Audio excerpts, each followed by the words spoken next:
আমায় কাছে ডেকে নিও ওগো মোর প্রিয় নবী। আলহামদুলিল্লাহি রব্বিল আলামিন ওয়াসসালাতু ওয়াসসালামু আলা সাইয়্যিদিল মুরসালিন আম্মা বা'দ ফাআউযু বিল্লাহি মিনাশ শাইতানির রাজীম বিসমিল্লাহির রহমানির রহিম আসসালাতু ওয়াসসালামু আলাইকা ইয়া রাসূলুল্লাহ ওয়া আলা আলিকা ওয়া আসহাবিকা ইয়া হাবিবাল্লাহ আসসালাতু ওয়াসসালামু আলাইকা ইয়া নবিয়াল্লাহ ওয়া আলা আলিকা ওয়া আসহাবিকা ইয়া নূরাল্লাহ। প্রিয় ইসলামী ভাইরা এবং মাদানী চ্যানেলের দর্শকবৃন্দ, আবারও উপস্থিত হয়েছি আমরা অনুষ্ঠান নবী প্রেমের কাহিনী নিয়ে। এই অনুষ্ঠানে জানাই আপনাদের সকলকে স্বাগতম। নবী প্রেমের কাহিনী এই অনুষ্ঠানে আমরা জানতে পারি নবী করিম সাল্লাল্লাহু আলাইহি ওয়াসাল্লামের প্রেম ভালোবাসা সম্পর্কে এবং সাহাবা ইকরাম আলাইহিমুর রিদওয়ান, আউলিয়া ইকরাম রাহিমাহুমুল্লাহুস সালাম এর নবী প্রেম কেমন ছিল, এই বিষয়গুলো আমরা শুনতে পাই। ইনশাআল্লাহ আমরা আজকেও একজন সাহাবীর নবী প্রেম সম্পর্কে শুনব। আসুন তার পূর্বে দুরূদ শরীফ পাঠ করার একটি ফজিলত আমরা শুনে নেই। নবী করিম রউফুর রহিম সাল্লাল্লাহু আলাইহি ওয়া আলিহি ওয়াসাল্লাম ইরশাদ করেন যে আল্লাহ তাআলার জন্য নিজেদের মধ্যে ভালোবাসা পোষণকারী দুইজন ব্যক্তি যখন পরস্পর সাক্ষাৎ করে এবং মুসাফাহা করে, তারপর নবী করিম সাল্লাল্লাহু আলাইহি ওয়াসাল্লামের উপর দুরূদ শরীফ পাঠ করে, তখন তাদের পৃথক হওয়ার পূর্বেই তাদের পূর্বাপর অর্থাৎ আগের গুনাহ এবং পরের গুনাহ ক্ষমা করে দেয়া হয়। সাল্লু আলাল হাবিব সাল্লাল্লাহু আলা মুহাম্মদ সাল্লাল্লাহু আলাইহি ওয়া আলিহি ওয়াসাল্লাম। তো আমরা যখন কারোর সাথে সাক্ষাৎ করব, কাউকে ভালোবাসবো আল্লাহ তাআলার সন্তুষ্টির জন্য, এবং যখন সাক্ষাৎ হবে তখন সালাম দিব, মুসাফাহা করব, অতঃপর নবী করিম সাল্লাল্লাহু আলাইহি ওয়া আলিহি ওয়াসাল্লামের উপর দুরূদ শরীফ পাঠ করব। তখন এটা করলে কি হবে? আল্লাহ পাক আমাদের পূর্বাপর গুনাহ ক্ষমা করে দিবেন।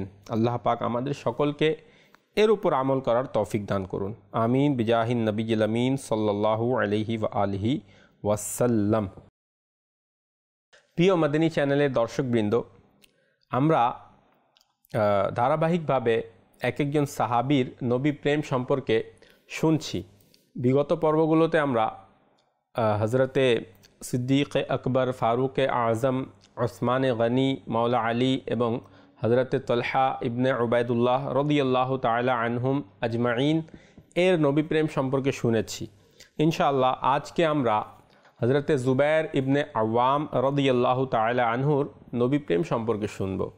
হ্যাঁ, হজরত জুবাইর বিন আওয়াম রাদিয়াল্লাহু তাআলা আনহু আশরায়ে মুবাশশারায় 6 নম্বরে রয়েছেন। আশরায়ে মুবাশশারা কাদেরকে বলা হয়? ওই 10 জন সাহাবীকে বলা হয় যাদেরকে নবী করিম সাল্লাল্লাহু আলাইহি ওয়াসাল্লাম একই বৈঠকে একই মজলিসে জান্নাতের সুসংবাদ দিয়েছেন। তো তাদের মধ্যে একজন হচ্ছেন হজরতে সৈয়দুনা জুবাইর ইবনে আওয়াম রাদিয়াল্লাহু তাআলা আনহু, এবং তিনি অনেক বড় আশিকে রাসূল ছিলেন। নবী করিম সাল্লাল্লাহু আলাইহি ওয়া সাল্লামকে অনেক ভালোবাসতেন। তো তার সম্পর্কে আজকে আমরা শুনব। আসুন সর্বপ্রথম তার ইসলাম ধর্মের যে ঘটনা সেটা শুনি। তিনি মক্কা শরীফে জন্মগ্রহণ করেন এবং যখন তিনি ইসলাম ধর্ম গ্রহণ করলেন, নবী করিম সাল্লাল্লাহু আলাইহি সাল্লামের সংস্পর্শে যখন আসলেন, তখন হজরতে জুবাইর বিন আওয়াম রাদিয়াল্লাহু তাআলা আনহু এর চাচা খুবই রেগে গেল এবং হজরতে জুবাইর বিন আওয়াম রাদিয়াল্লাহু তাআলা আনহুকে জোর করলো যে তুমি ইসলাম থেকে ফিরে যাও, অর্থাৎ ইসলাম ধর্ম ত্যাগ করো এবং নিজের পুরনো ধর্ম, যেটা তোমার বাপ দাদার ধর্ম, যেটা তোমার পূর্বপুরুষের ধর্ম, সেই ধর্মে তুমি ফিরে আসো। জোর দিতে লাগলো হজরতে জুবাইর বিন আওয়াম রাদিয়াল্লাহু তাআলা আনহুকে। কিন্তু হজরত জুবাইর বিন আওয়াম রাদিয়াল্লাহু তাআলা আনহু ইসলাম ধর্ম ত্যাগ করেননি। এমনকি হজরত জুবাইর বিন আওয়াম রাদিয়াল্লাহু তাআলা আনহুর চাচা তাকে চাটাইয়ের মধ্যে মুড়ে, অর্থাৎ চাটাইয়ের মধ্যে বেঁধে কি করলো? ঝুলিয়ে দিল এবং নিচে আগুন জ্বালিয়ে সে আগুনের ধোঁয়া দিতে লাগলো, যেন এই কষ্ট পেয়ে তিনি ইসলাম ধর্ম ত্যাগ করেন। যখন ধোঁয়া মানুষের নাকে যায় তখন কেমন অনুভব হয়। আর এটা হচ্ছে ওনাকে বেঁধে তারপরে ধোঁয়া দেওয়া হচ্ছে, এমন কষ্ট। কিন্তু তিনি একথাই বলছেন যে লা উকাফিরু আবাদান, আমি কখনো কুফর করব না, অর্থাৎ ইসলাম কখনো ত্যাগ করব না। ইসলামকে ত্যাগ করাই তো হচ্ছে কুফর। তো তিনি বলছেন লা উকাফিরু আবাদান। তো হযরতে জুবাইর বিন আওয়াম রাদিয়াল্লাহু তাআলা আনহু এত কষ্ট সহ্য করার পরও, এত কষ্ট পাওয়ার পরও তিনি ইসলাম ধর্ম কখনো ত্যাগ করেননি। তো এখান থেকে সাহাবা ইকরামের একটু মর্যাদা বোঝার চেষ্টা করি যে তাদেরকে কত কষ্ট দেয়া হয়েছে দ্বীনে ইসলামের পথে, আল্লাহ তাআলার পথে কত কষ্ট দেয়া হয়েছে, কিন্তু তারা কখনোই ইসলাম থেকে ফিরে যাননি। সুবহানাল্লাহ। অবশেষে চাচা হাল ছেড়ে দিল, আর জুবাইর বিন আওয়াম রাদিয়াল্লাহু তাআলা আনহু নিজের ঈমান অটুট রাখলেন। এভাবেই মিথ্যা পরাজিত হলো আর সত্যের জয় হলো। সুবহানাল্লাহ। হযরত জুবাইর বিন আওয়াম রাদিয়াল্লাহু তাআলা আনহু নবী করিম সাল্লাল্লাহু আলাইহি ওয়া সাল্লামকে কেমন ভালোবাসতেন। নবী করিম সাল্লাল্লাহু আলাইহি সাল্লাম যিনি ঈমানেরও জান, ঈমানেরও প্রাণ, তার ভালোবাসা হচ্ছে মূল ঈমান। নবী করিম সাল্লাল্লাহু আলাইহি সাল্লাম নিজেই বলেন যে যার ভিতর আমার ভালোবাসা নেই তার ঈমান নেই। আলা লা ঈমানা লিমান লা মুহাব্বাত আলাহ, আলা লা ঈমানা লিমান লা মুহাব্বাত আলাহ। যার ভিতর আমার ভালোবাসা নেই তার ঈমান নেই। তো প্রত্যেক সাহাবী নবী করিম সাল্লাল্লাহু আলাইহি সাল্লামকে নিজের জান, নিজের মাল থেকেও বেশি ভালোবাসতেন। হযরত জুবাইর বিন আওয়াম রাদিয়াল্লাহু তাআলা আনহু একবার শহরের বাহিরে আরাম করছিলেন। তো এমনই সময় শয়তান একটা গুজব ছড়িয়ে দিল। কি গুজব ছড়িয়ে দিল? যে মক্কার অধিবাসীরা, মক্কার কাফেররা নবী করিম সাল্লাল্লাহু আলাইহি সাল্লামকে হত্যা করেছে। নাউযু বিল্লাহ। এই সংবাদ শুনে হযরত জুবাইর বিন আওয়াম রাদিয়াল্লাহু তাআলা আনহু তিনি গভীর শোকে ভেঙে পড়লেন এবং ভাবলেন যার জন্য এই পৃথিবীতে বেঁচে থাকা, যার জন্য এই পৃথিবীতে আমরা বেঁচে আছি, তিনি যদি না থাকেন তবে বাঁচার মানেটাই কি? বেঁচে থাকাতে আর কোনো লাভ নেই। তিনি কি করলেন? এই ভাবনায় তিনি একটি তরবারি নিলেন। তরবারি নিয়ে বের হলেন এই উদ্দেশ্যে যে যারা নবী করিম সাল্লাল্লাহু আলাইহি সাল্লামকে হত্যা করেছে তাদেরকে শাস্তি দিব। তাড়াহুড়োয় তার শরীরের মধ্যে পোশাকও ঠিক মতো ছিল না, কিন্তু তিনি এভাবেই বের হয়ে গেলেন। হঠাৎ তিনি রাস্তায় যখন তিনি যাচ্ছিলেন দেখলেন যে নবী করিম সাল্লাল্লাহু আলাইহি সাল্লাম সামনে থেকে আসছেন। নবী করিম সাল্লাল্লাহু আলাইহি ওয়াসাল্লাম হাসি মুখে জিজ্ঞাসা করলেন, জুবাইর কি হয়েছে? তো হযরত জুবাইর বিন আওয়াম রাদিয়াল্লাহু তাআলা আনহু সব কিছু খুলে বললেন যে শয়তান এই গুজবটা ছড়িয়েছিল এবং তিনি কিভাবে উত্তেজিত হয়ে পড়েছিলেন। তখন নবী করিম সাল্লাল্লাহু আলাইহি ওয়াসাল্লাম তার এই ভালোবাসা এবং আন্তরিকতা দেখে মৃদু হাসলেন, মুচকি হাসি দিলেন এবং নিজের চাদর মোবারক নবী করিম সাল্লাল্লাহু আলাইহি সাল্লাম উপহার স্বরূপ তাকে দান করলেন এবং তার জন্য আল্লাহর কাছে দোয়া করলেন। সুবহানাল্লাহ।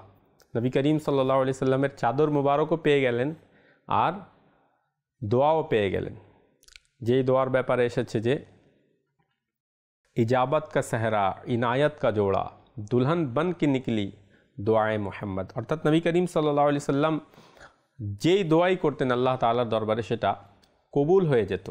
আর হযরত জুবাইর বিন আওয়াম রাদিয়াল্লাহু তাআলা আনহু নবী করিম সাল্লাল্লাহু আলাইহি সাল্লামের দোয়া পেয়ে গেলেন। কেন পেয়ে গেলেন? নবী করিম সাল্লাল্লাহু আলাইহি সাল্লামের ভালোবাসা অন্তরে ছিল যে নবী করিম সাল্লাল্লাহু আলাইহি সাল্লামের জন্য সব কিছু কুরবান করে দিব। নবী করিম সাল্লাল্লাহু আলাইহি সাল্লাম নেই তো আমরাও নেই, হুজুরের কারণেই আমরা জীবিত আছি, হুজুরের কারণেই আমরা সম্মান পেয়েছি, আর যদি হুজুর না হতেন তো আমরা হতাম না। এই ভালোবাসাটা সাহাবা ইকরামের ভিতরে ছিল। হযরত সৈয়দুনা জুবাইর বিন আওয়াম রাদিয়াল্লাহু তাআলা আনহুর পরিচিতি আমরা জেনে নিই। আসুন, মকতবাতুল মদিনার কিতাব রয়েছে কারামাতে সাহাবা, এই কিতাবের 120 নং পৃষ্ঠায় রয়েছে শেখুল হাদিস হজরত আল্লামা আব্দুল মুস্তাফা আজমি রহমতুল্লাহি তাআলা আলাইহি তিনি উল্লেখ করেছেন যে হজরত জুবায়ের ইবনে আওয়াম রাদিয়াল্লাহু তাআলা আনহু ছিলেন নবী করিম সাল্লাল্লাহু আলাইহি ওয়াসাল্লামের ফুফু হজরত সফিয়াহ রাদিয়াল্লাহু তাআলা আনহার পুত্র।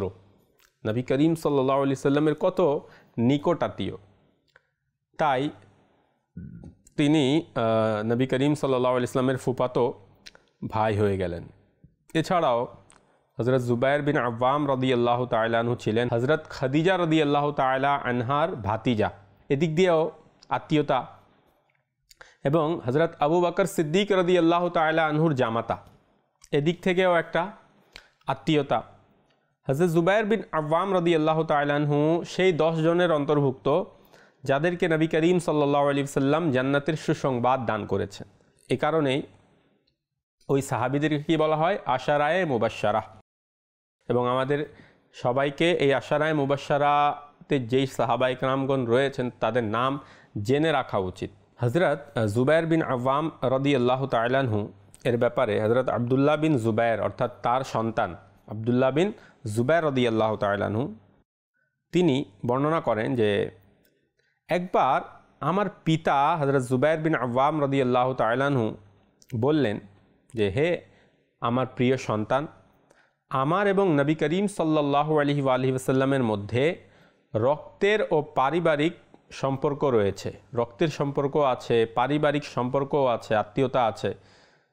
তোমার মা হজরত আসমা বিনতে আবু বকর রাদিয়াল্লাহু তাআলা আনহা আমার স্ত্রী, আর নবী করিম সাল্লাল্লাহু আলাইহি ওয়াসাল্লামের স্ত্রী হলেন তোমার খালা আয়েশা রাদিয়াল্লাহু তাআলা আনহা। তো দেখেন হজরত জুবায়ের বিন আওয়াম রাদিয়াল্লাহু তাআলা আনহু এর স্ত্রী হচ্ছেন আসমা বিনতে আবি বকর, আর হুজুর সাল্লাল্লাহু আলাইহি ওয়াসাল্লাম এর স্ত্রী হচ্ছেন আয়েশা বিনতে আবি বকর।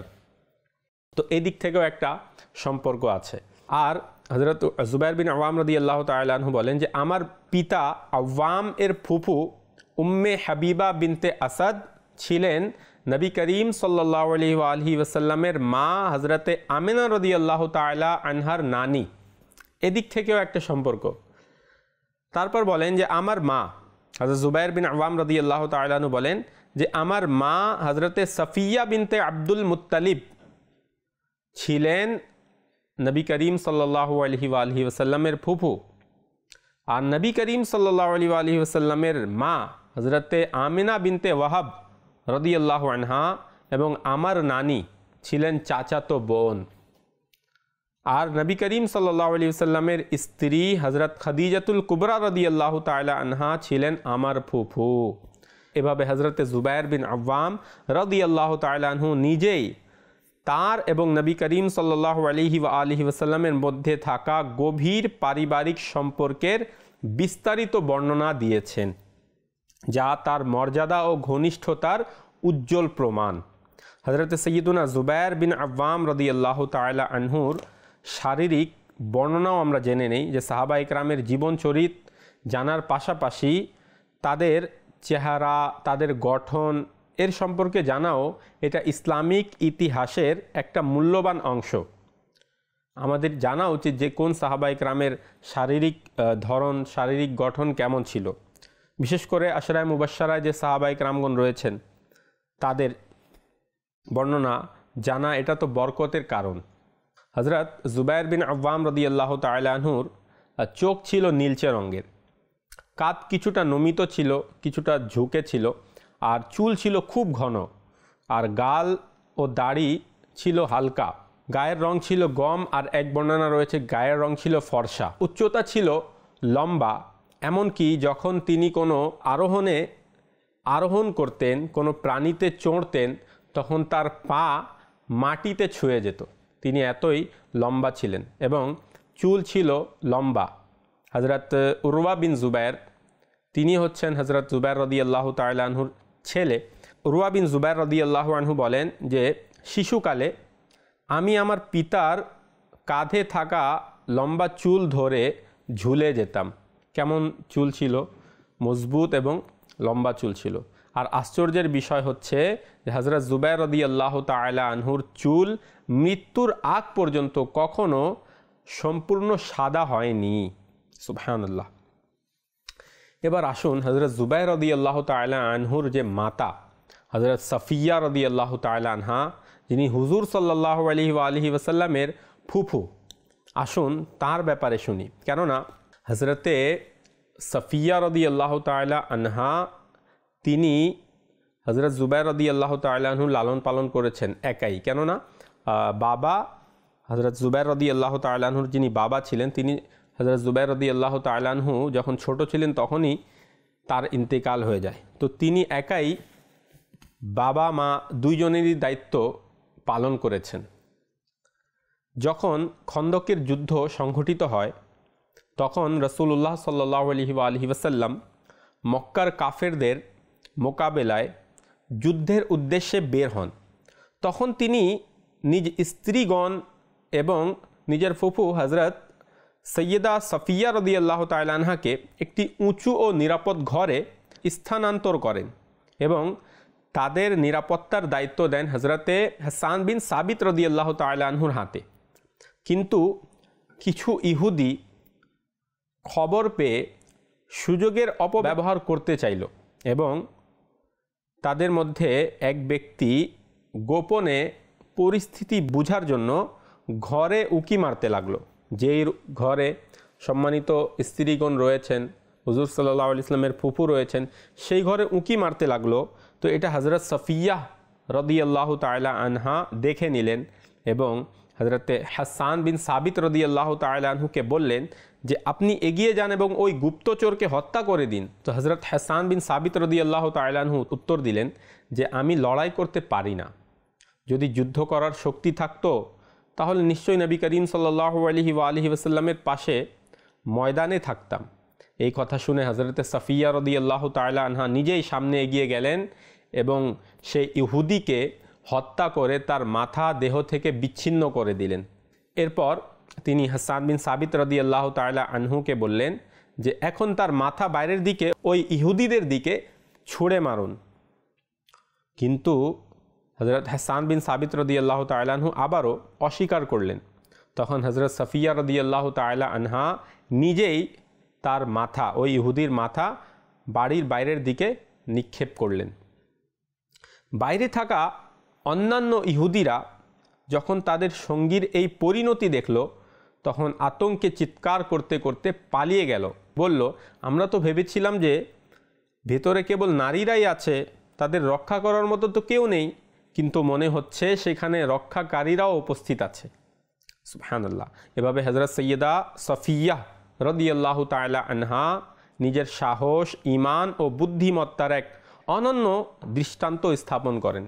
এখান থেকে বোঝা গেল হুজুর সাল্লাল্লাহু আলাইহি ওয়া আলিহি ওয়াসাল্লামের ফুফু হযরতে সাফিয়া রাদিয়াল্লাহু তাআলা আনহার সাহস কেমন ছিল এবং তিনি নিজের ছেলেকে যে লালন পালন করেছেন, তো নিজের ছেলেকেও তিনি এমন সাহসিকতা শিখিয়েছিলেন, যেটা ইনশাআল্লাহ আমরা শুনব। তো হযরত জুবাইর বিন আওয়াম রাদিয়াল্লাহু তাআলা আনহু ইসলাম এবং নবী করিম সাল্লাল্লাহু আলাইহি ওয়াসাল্লামের সুরক্ষার জন্য তরবারি তুলেছিলেন। তখন আল্লাহ পাক তার এই কর্মে এতই সন্তুষ্ট হলেন যে কিয়ামত পর্যন্ত যারা আল্লাহর পথে জিহাদ করবে, আল্লাহর পথে ইসলামের হিফাজতের জন্য যারা তরবারি উঠাবে, তরবারি তুলবে, তাদের সকলের সওয়াব হযরত জুবাইর রাদিয়াল্লাহু তাআলা আনহুও পাবেন এবং তাদের সওয়াবে কোনো কমতি হবে না। সুবহানাল্লাহ, সুবহানাল্লাহ। ইমাম আবু জাফর মুহিব তাবারি রাহমাতুল্লাহি আলাইহি তিনি বর্ণনা করেন যে যখন রাসূলুল্লাহ সাল্লাল্লাহু আলাইহি ওয়াসাল্লাম জুবাইর রাদিয়াল্লাহু তাআলা আনহুর সাহসিকতা ও ত্যাগে খুশি হয়ে যখন নিজের চাদর তাকে দান করেছিলেন, তখন হযরত জিবরাইল আলাইহিস সালাম উপস্থিত হয়ে বললেন হুজুর সাল্লাল্লাহু আলাইহি ওয়াসাল্লামকে, ইয়া রাসূলুল্লাহ সাল্লাল্লাহু আলাইহি ওয়াসাল্লাম, ইন্নাল্লাহ আযজা ওয়া জাল্লা ইউকরিউকা সালাম ওয়া ইয়াকুলু লাকা বাশশিরিজ জুবাইরা ফাইন্নাহু আউয়ালু মান সাল্লা সাইফাহু ফি সাবিলিল্লাহি ওয়া লাহু আজরু কুল্লি মুজাহিদিন ইলা ইয়াউমিল কিয়ামাহ। সুবহানাল্লাহ। জিবরাইল আলাইহিস সালাতু ওয়াস সালাম তখন উপস্থিত হয়ে বললেন, ইয়া রাসূলুল্লাহ, আল্লাহ পাক আপনাকে সালাম পেশ করেছেন এবং আপনাকে জানাচ্ছেন যে জুবাইরকে সুসংবাদ দিয়ে দিন কারণ তিনি প্রথম আল্লাহর পথে তলোয়ার তুলেছিলেন। আর কিয়ামত পর্যন্ত যারা আল্লাহর পথে জিহাদ করবে তাদের প্রত্যেকের সওয়াব তিনিও পাবেন, তবুও যারা আমল করবে তাদের সওয়াবে কোনো ঘাটতি হবে না।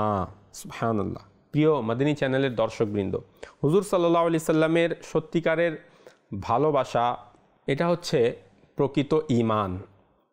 এক সাহাবী হুজুর সাল্লাল্লাহু আলাইহি সাল্লামের দরবারে হাজির হয়ে আরজ করলেন, ইয়া রাসূলুল্লাহ সাল্লাল্লাহু আলাইহি ওয়াসাল্লাম, মাতা আকুনু মুমিনান সাদিকান, ইয়া রাসূলুল্লাহ আমি কবে একজন সত্যিকারের মুমিন হব? তখন হুজুর সাল্লাল্লাহু আলাইহি ওয়াসাল্লাম ইরশাদ করলেন, ইযা আহবাবতাল্লাহা আযজা ওয়াজাল, যখন তুমি আল্লাহকে ভালোবাসবে তখন তুমি মুমিন হয়ে যাবে। ওই সাহাবী রাদিয়াল্লাহু আনহু আবারও আরজ করলেন, ইয়া রাসূলুল্লাহ আমি কখন আল্লাহর প্রতি সত্যিকারের ভালোবাসা অর্জন করব? আল্লাহকে ভালোবাসলে তো মুমিন হয়ে যাব, কিন্তু আল্লাহকে কিভাবে বা আমি কখন আল্লাহর প্রতি সত্যিকারের ভালোবাসা অর্জন করব? তখন নবী করিম সাল্লাল্লাহু আলাইহি ওয়াসাল্লাম ইরশাদ করলেন, ইযা আহবাবতা রাসূলাহু সাল্লাল্লাহু আলাইহি ওয়াসাল্লাম আকসারা মিন কুল্লি শাইইন, অর্থাৎ যখন তুমি আল্লাহর রাসূলকে সব কিছুর চেয়ে বেশি ভালোবাসবে। আল্লাহর ভালোবাসা পেতে হলে কি করতে হবে? আল্লাহর রাসূলকে সব কিছুর চেয়ে বেশি ভালোবাসতে হবে। এটা নবী করিম সাল্লাল্লাহু আলাইহি ওয়াসাল্লাম নিজে সাহাবায়ে কেরামকে শিক্ষা দিয়েছেন। ওই সাহাবী আবারও আরজ করলেন, ইয়া রাসূলুল্লাহ সাল্লাল্লাহু আলাইহি ওয়াসাল্লাম আমি কিভাবে আপনার প্রতি সত্যিকারের ভালোবাসা অর্জন করতে পারবো? তখন নবী করিম সাল্লাল্লাহু আলাইহি ওয়াসাল্লাম ইরশাদ করলেন, যখন তুমি আমার পথ অনুসরণ করবে, যা দেখিয়েছি সেটা মানবে, সেটা অনুসরণ করবে, আমার দেখানো পথে চলবে, আমার সুন্নাতগুলোকে নিজের জীবনের অংশ বানাবে। তোমার ভালোবাসা ও তোমার ঘৃণা, তোমার বন্ধুত্ব এবং তোমার শত্রুতা সবই আমার সন্তুষ্টির উপর নির্ভর করবে। আমি যেটা চাই সেটাই করবে তুমি। তাকেই ভালোবাসবে যাকে আমি ভালোবাসি, তাকেই ঘৃণা করবে যাকে আমি ঘৃণা করি, তাকেই বন্ধু বানাবে যাকে আমি বন্ধু বানাতে বলবো, তার সাথেই শত্রুতা পোষণ করবে যার সাথে আমি শত্রুতা পোষণ করতে বলবো। তখনই তুমি সত্যিকারের ভালোবাসা অর্জন করবে। আর মনে রেখো, মানুষের ঈমান ও কুফর নির্ধারিত হয় এই দিয়েই যে তারা আমাকে কতটা ভালোবাসে। হুজুর সাল্লাল্লাহু আলাইহি সাল্লাম সাহাবীকে কি বলছেন? যে মানুষের ঈমান এবং কুফর এটা নির্ধারিত হবে এটা থেকে যে দেখতে হবে তারা আমাকে কতটা ভালোবাসবে। যত বেশি আমাকে ভালোবাসবে তত ঈমানের কাছাকাছি থাকবে, আর যত বেশি আমার প্রতি বিদ্বেষ পোষণ করবে তত বেশি কুফরের কাছাকাছি থাকবে। আল্লাহু আকবার। এটা হুজুর সাল্লাল্লাহু আলাইহি সাল্লাম নিজেই সাহাবীকে বলছেন, যত আমার প্রতি ভালোবাসা রাখবে ঈমানের কাছাকাছি থাকবে, আর যতই বিদ্বেষ থাকবে হুজুর সাল্লাল্লাহু আলাইহি সাল্লামের প্রতি ততই ওই ব্যক্তি কুফরের কাছাকাছি থাকবে। খবরদার, অন্তরে আল্লাহর প্রিয় নবী সাল্লাল্লাহু আলাইহি সাল্লামের প্রতি ভালোবাসা নেই তো তার ঈমান নেই। আল্লাহু আকবার। একটু চিন্তা করুন, আমরা কি সত্যি হুজুর সাল্লাল্লাহু আলাইহি সাল্লামের ভালোবাসার কোনো স্তরে আছি? ভালোবাসার দাবি শুধু মুখে নয়, বরং কর্মে প্রকাশ পায়। যে সত্যিকারের প্রেমিক হয়, যে সত্যিকারের হুজুর সাল্লাল্লাহু আলাইহি ওয়াসাল্লামকে ভালোবাসে, সে প্রিয়জনের পছন্দকেই নিজের পছন্দ বানায়, অর্থাৎ সে হুজুরের পছন্দকেই নিজের পছন্দ বানায়। আর যা হুজুর সাল্লাল্লাহু আলাইহি ওয়াসাল্লাম অপছন্দ করেন তা থেকে সম্পূর্ণ বিরত থাকে। কিন্তু আফসোস, আজ আমরা হুজুর সাল্লাল্লাহু আলাইহি ওয়াসাল্লামের ভালোবাসার দাবি তো করি, কিন্তু হুজুর সাল্লাল্লাহু আলাইহি ওয়াসাল্লামের সুন্নাত থেকে অনেক দূরে। আমরা জানি না অনেকে যে সুন্নাত কি। জীবনে চলাফেরা করার জন্য, প্রত্যেকটি কাজ করার জন্য একটা সুন্নাত রয়েছে। সুন্নাত তরিকা আমাদের নবী সাল্লাল্লাহু আলাইহি ওয়াসাল্লাম শিখিয়ে গিয়েছেন, কিন্তু আমরা জানি না। কেন? আমরা এজন্যই জানি না যে আমরা পশ্চিমা সংস্কৃতির মোহে বিভোর হয়ে রয়েছি। পশ্চিমারা যা করে তাদেরকে দেখে আমরাও ওইটাই করি।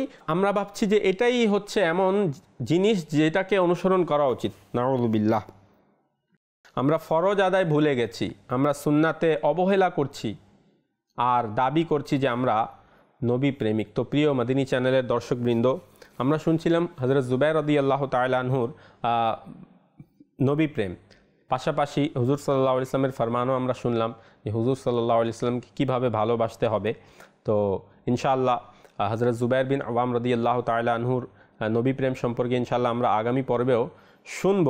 আজ এ পর্যন্তই। সবাই ভালো থাকুন, সুস্থ থাকুন, মাদানী চ্যানেল দেখতে থাকুন। সাল্লু আলাল হাবিব সাল্লাল্লাহু আলা মুহাম্মদ সাল্লাল্লাহু আলাইহি ওয়া আলিহি ওয়াসাল্লাম। আমায় কাছে ডেকে